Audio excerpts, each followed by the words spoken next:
Today we are installing MariaDB. We are installing it on a Synology NAS, and we're connecting to it remotely.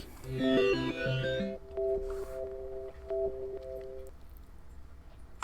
everybody, this is Tom with Tom's Tech Show, and I do have a Tom's Talk Show. I get kind of mixed up when I'm alternating videos. I'm doing one of those, one of these, one of those, a short, something else. It gets, you got to have multiple jobs and be able to balance things and bounce around.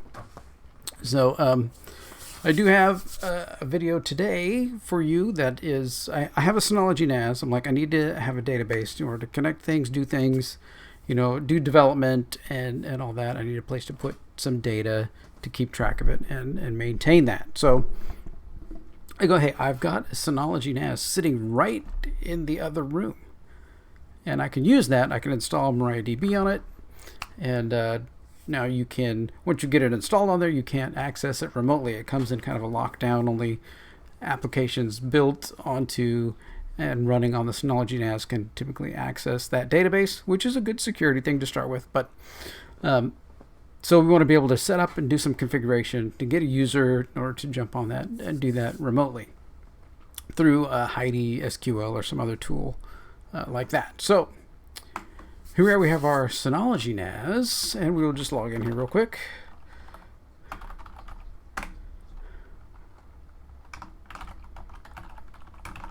Okay, now if you're familiar with the Synology NAS, it's got a lot of fun tools and things that you can use in order to, do a bunch of different things. So I can go here to the package center and say, hey, I want to install a package. I have all my packages that I've already installed to do numerous things, but I want to install something like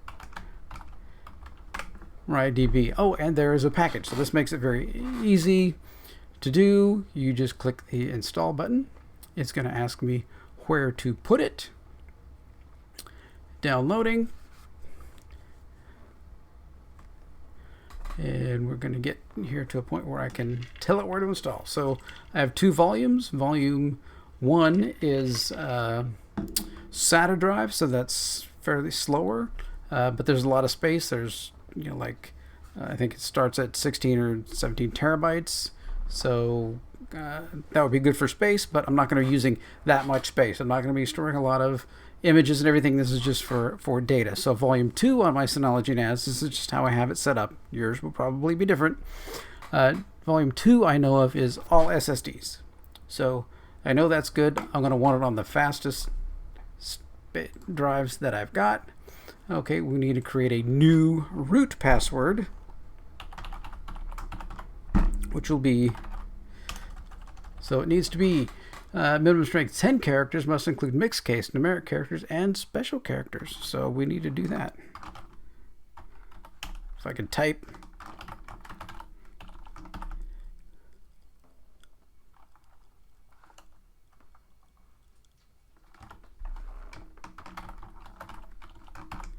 Okay. Okay. So it accepted my password. We can have it run, of course, after installation. Done. And now it's going to load and install and be there waiting for us. Okay, now we've got it installed. I can click open, which only lets me do a few things.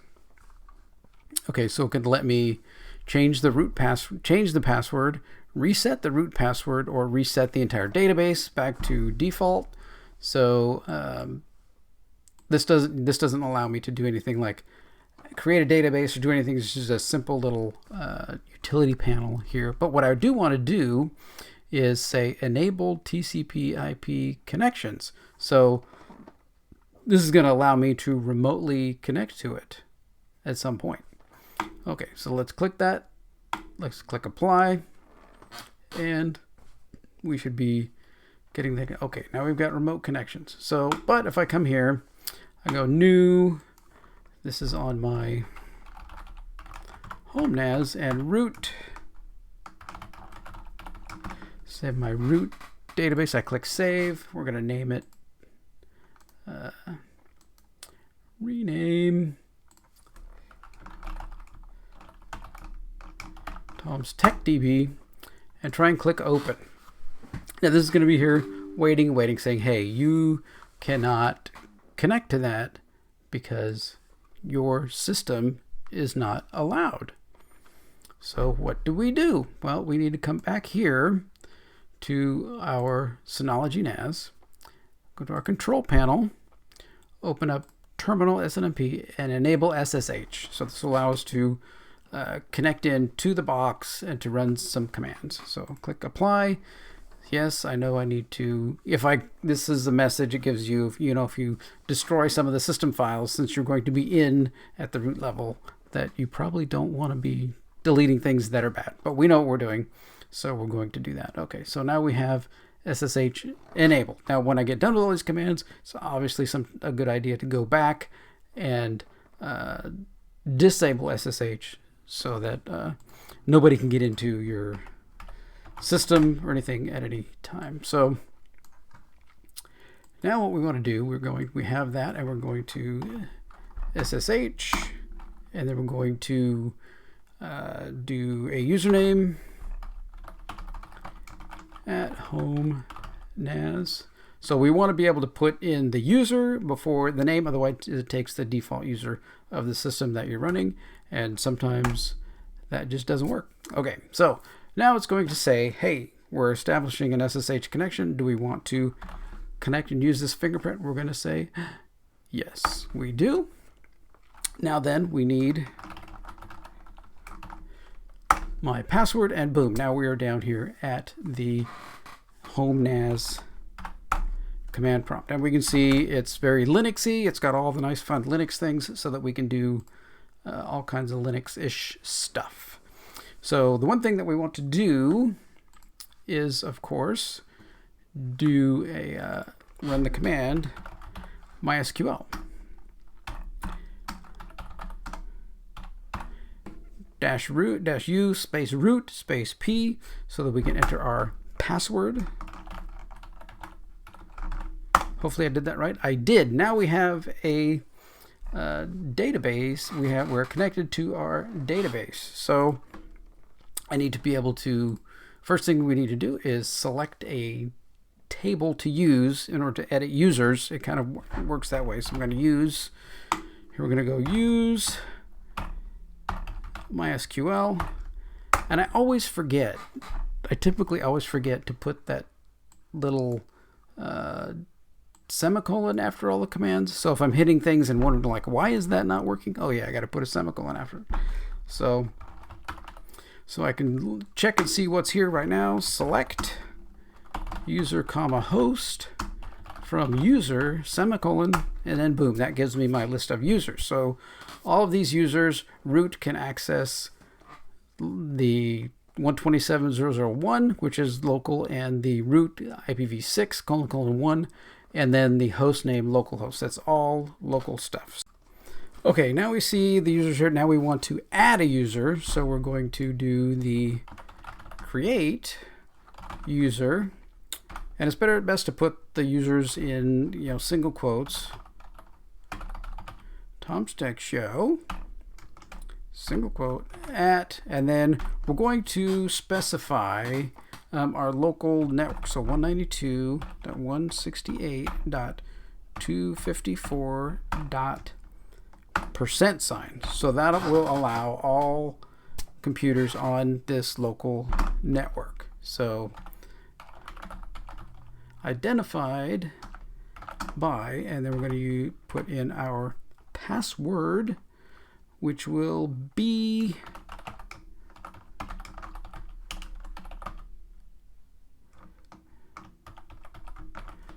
Tom's Tech Show 123 exclamation point.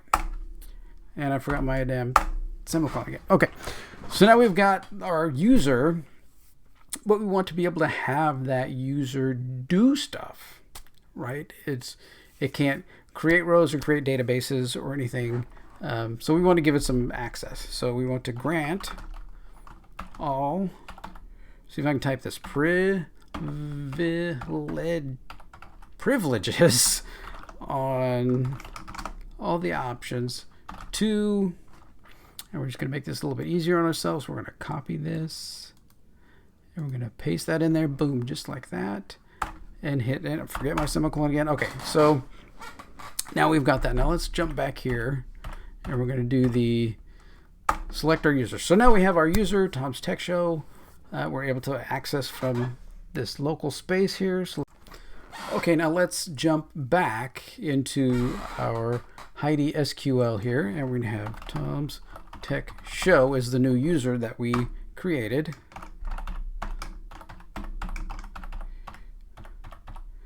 And our new password. We're going to save that real quick, and we're going to click open.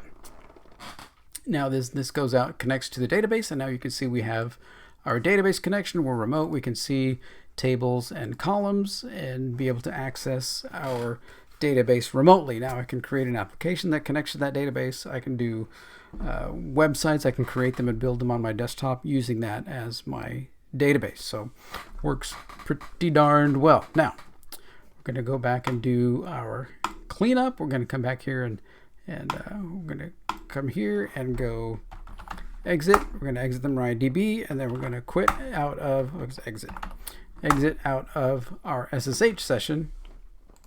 Come back here to our Synology NAS, disable SSH, hit OK, and boom, we're there. So, but we still do have access to our MariaDB through Heidi SQL because it doesn't use SSH, right? It uses 3306 and the MySQL port. So that's working exactly as expected. All right.